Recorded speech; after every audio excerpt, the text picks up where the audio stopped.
자, 노무사 연계 행정 Q&A 8강입니다. 첫 번째 질문 한번 볼까요? 경기학원 유명한 사건이죠. 어디에서? 소해이익에서 논란이 됐던 사건입니다. 소해이익에서 경기학원 사건은요, 우리 판례가 협의의 소이익의 범위를 획기적으로 넓힌 판결로 의미 있는 판결을 봅니다. 근데 여기서는 두 가지를 얘기해요. 첫 번째, 위법한 처분의 계속 반복 위험. 그래서 뭐가 필요할 때? 법률적 해명이 필요한 경우.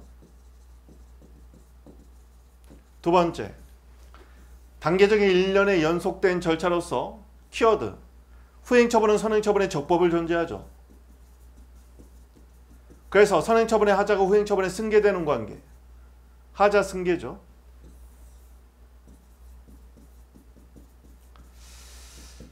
두 경우에 다 해당돼야 되느냐, 하나만 해당돼도 되느냐, 이거는 실제로 이 판례가 나왔을 때, 전원합의체 판결이 나왔을 때 학계에서도 논란이 됐어요. 개인적으로는 둘 중에 하나만 해당돼도 된다고 보면 될 것 같아요. 예를 들면 선행처분인 A 임시이사 선임, 후행처분인 B 임시이사 선임. 그런데 A 임시이사 선임 처분을 다투던 중 얘가 임기가 만료가 됐어요. 임기가 만료돼서 B 임시이사로 대체가 돼버립니다. 대체가 됐다면 이미 A 임시이사 선임 처분을 소멸한 거죠. 임기가 만료가 돼가지고 결국 목적 달성이 됐고, 그리고 B로 이미 교체가 됐기 때문에 A 임시이사 처분은 이미 소멸한 걸로 보는 거예요. 그럼 소익이 없는 게 원칙인데 판례는 어떻게 본 거냐? 보세요. 이 임시이사 선임 자체가 위법하다면 위법한 처분이 계속 반복 위험이 있는 거죠.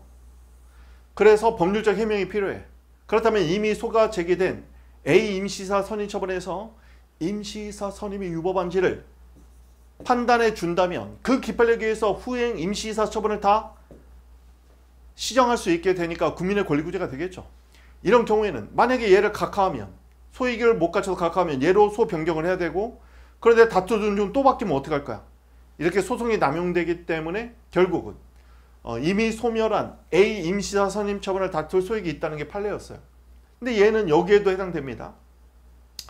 1년에 연속된 절차잖아요. A 임시이사, B 임시이사, C 임시이사. 단계적인 1년에 연속된 절차로서 후행 임시이사 선임 처분은 선행 임시이사 선행 처분의 적법을 존재하고 있죠. 그래서 선행 임시이사 선임 처분에 하자가 있다면 그 하자가 승계되는 관계입니다. 이런 경우에는 이미 소멸한 선행 처분을 다툴 소익을 인정하겠다는 겁니다. 두 경우에 다 해당될 필요는 없다고 보여져요. 없다고 보여지고, 단계적인 1년에 연속된 절차, 여기는요 위법한 동일 처분이에요. 동일 처분.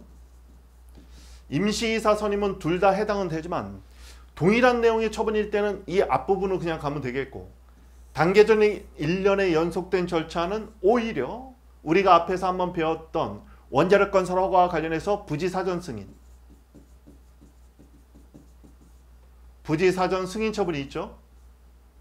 우리 판례는 얘를 뭘로 봤다? 사전적, 사전결정이죠. 사전적 부분허가, 두 가지 성격을 동시에 갖고 있다고 했고, 최종 처분인 원자력 건설 허가가 있죠. 사실 얘가 여기에 해당되죠. 1년에 연속된 절차로서 후행 처분은 선행 처분에 적법을 존재하고 있고, 얘의 적법을 존재하는 거예요. 얘는. 그래서 얘의 하자가 있으면 얘한테 승계된다면 이미 소멸한 처분을 다툴 소익이 인정된다. 그렇지만 과거 판례는 소익을 인정하지 않았어요. 경기학원 임시이사 사건의 논거에 의하면 그 판례는 변경되는 게 맞겠지만 실제로 그 판례를 변경한다는 문구가 없었거든요. 그래서 논란이 좀 있었지. 그래서 많은 학자들이 이 원자력 건설 판례는 경기학원 판례에 의해서 사실상 변경된 것으로 보아야 한다, 이렇게 얘기를 해요. 왜냐하면 보통 판례가 전원합의체 판결로 종전의 판례를 바꿀 때는 판례 번호를 들면서 이 판례는 폐기된 것으로 본다, 이런 걸 써주거든. 근데 얘는 안 써줬어. 결국 두 경우에 다 해당될 수도 있겠지만 하나에만 해당되더라도 소익이 인정되는 것으로 봐야 되겠다. 다음, 소해이익의 목차. 그렇죠. 이런 목차도 고민을 많이 해야 돼요. 목차에서 보면 소해이익은 의미 근거, 근거는 12조 후문이죠. 12조 후문에 써 있는 회복되는 법률상 이익의 의미는 뭐냐?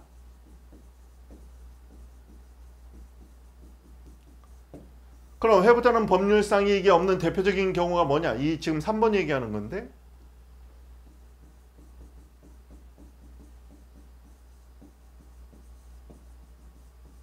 두 문자는 소원 사용이죠. 이미 처분이 소멸했을 때, 원상 회복이 불가능할 때, 사정 변경으로 불이익이 이미 해소가 됐을 때, 소원 사실로 가겠습니다. 나의 소원은 사실이 된다. 보다 실효적인 권리구제 수단이 있을 때, 자, 회복되는 법률상 이익의 의미와 관련해서 다솔은 적극설, 판례는 소극설. 적극설은 뭐예요? 적극설은 부수적 이익까지 포함하는 거죠. 뭐예요? 인격적 사회적 법익. 인격적 법익이라고 하면 개인의 명예, 사회적 법익이라면 신용, 이게 포함되는 거고, 소극설은 부수적 이익을 포함하지 않는다는 의미에서 소극설이에요. 그러면 12조 1문과 2문의 법률상 이익이 동일해지면서 부수적 이익은 포함되지 않고 12조 제1문처럼 원고적격처럼 법률상 보호이익만 된다고 보는 거예요. 법률상 보호이익만 포함된다. 자, 영업정지 처분이 소멸했어요. 영업정지 1개월이 경과해버렸네? 그럼 소멸했죠. 그러면 우리 판례는 이런 경우에도 장래 가중적 제재 처분의 위험이 있으므로 그런 장래 가중적 제재 처분의 위험을 제거할 필요, 이익이 있다. 이렇게 갔단 말이야. 잘 보세요.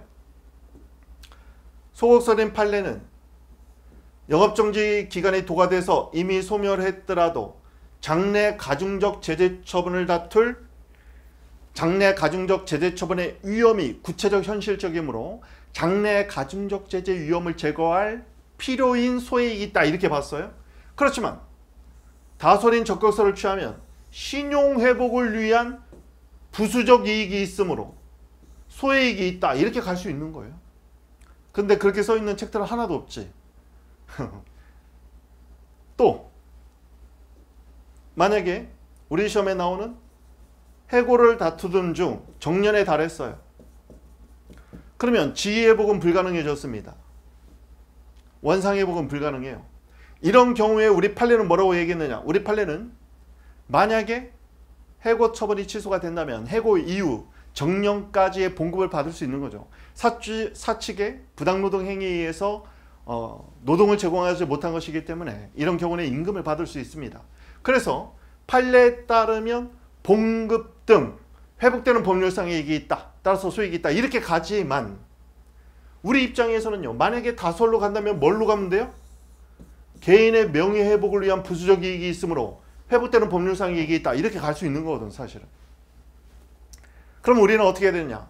적극설을 취했다면 일단 판례에 따라서 법률상 보호이익이 있다. 영업정지 기간이 도과됐을 때는 장래 가중적 제재 처분의 위험을 제거할 회복되는 법률상 이익이 있다. 해고 같은 경우는 봉급 등을 청구할 수 있게 되니까 회복되는 법률상 이익이 있다.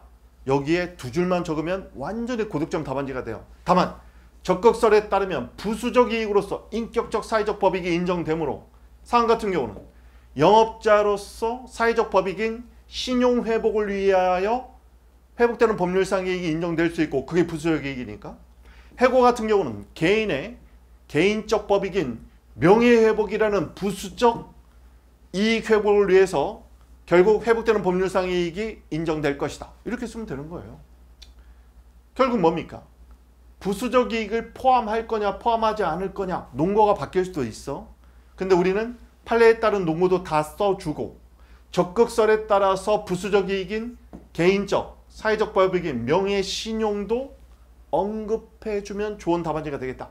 그리고 실제 시험에서는 여기에서 부수쟁점을 찾아야 돼요. 처분이 이미 소멸한 거에 해당된다 라든가 원상회복이 불가능한 사안에 해당된다 라든가 또는 이미 합격했으므로 불합격 처분을 다툴 필요가 없는 사안이다. 즉 사정변경으로 불리게 해소된 사안이다. 아니면 보다 실효적인 권리구제 수단이 있는 사안이다. 이걸 찾아줘야 돼요.